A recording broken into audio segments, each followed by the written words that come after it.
Chapter 13. A Burning World.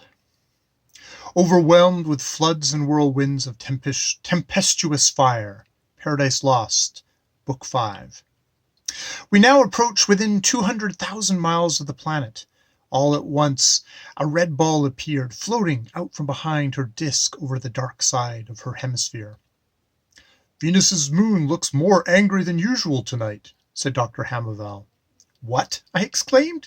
"Has Venus really a moon?" "Certainly," said Asterion. "Did you not know it?" "The opinion of our astronomers are greatly at variance on the point," I replied. "Some positively assert they have discovered a satellite and have even calculated her elements. Others positively deny it. The planet has been diligently searched for years by many astronomers." "Venus has moons as well as Earth. It is sometimes larger than yours, further away than the planet, and rotates more rapidly. The reason why some of your astronomers have failed to discover it is because there is great difference in the power and penetration of their eyes, as in those certain animals and birds. Great visual power is a natural gift which can be cultivated like any other. One reason why the objectors denied the existence of her moon is because she shines by her own light fitfully, and often much obscured, and not by the solar reflected light, as your moon and all your planets do." "Shines by her own light? I do not exactly understand." "Because she is on fire." "What? On fire?" "Yes, going through a prodigious conflagration. As we arrive within 1,000 miles of her, check off the batteries," said Asterion to Bulharis. In about an hour we reached the point, and the car stopped. "I'll show you the grandest and most terrible sight ever seen by mortal eyes," said he, inserting a lens in one of the windows. "This lens brings the moon within the apparent distance of 10 miles to the naked eye." I looked through the glass, and my very blood ran cold as I gazed on the tremendous horrors of a burning world. It seemed as if this pit of hell itself were yawning before me. This vast orb, 6,000 miles in circumference, was one mass of liquid fire. All over its molten surface, the red-hot mountains, precipices, and plains, broken fragments of her crust, were heaving and tossing amid the blazing surges. From the craters of innumerable volcanoes spouted vast columns and jets of lava mingled with pillars of smoke.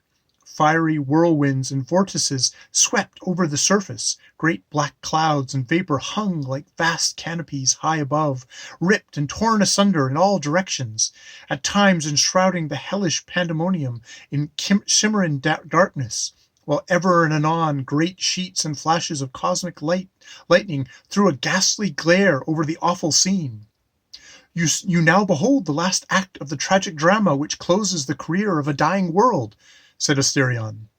"When Venus was still a small sun, thrown off from our great parent luminary, your burning orb was her little world, basking in her genial light, the abode of human beings, the theater of human progress. Like your moon, having her rise, glory, and downfall, she is now passing through the throes of her final dissolution.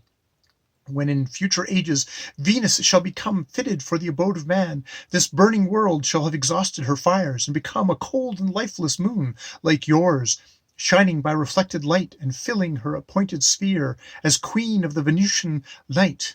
Such has ever been, such ever shall be, the history of our worlds, and the same fate has befallen her, awaits us all. Who shall say that the instrument of yonder world's destruction might not have been the fiery comma of some passing comet? For the nearer our planets are to the sun, the greater is their danger from swift perihelion flight of these terrible messengers," said Dr. Hamovel. And who shall say that the dead worlds and moons may not in future ages be touched by the almighty hand, springing into new life?" said Altiphora. "And as according to what we know of nature's laws," said I, "we may safely assume that, as all matter is indestructible, continually reappearing under various forms, that what has been, is now, and ever shall be. Why not all created things in the world of life, as well as the world of matter, continually pass through never-ending changes and transformations throughout the grand cycles of eternity.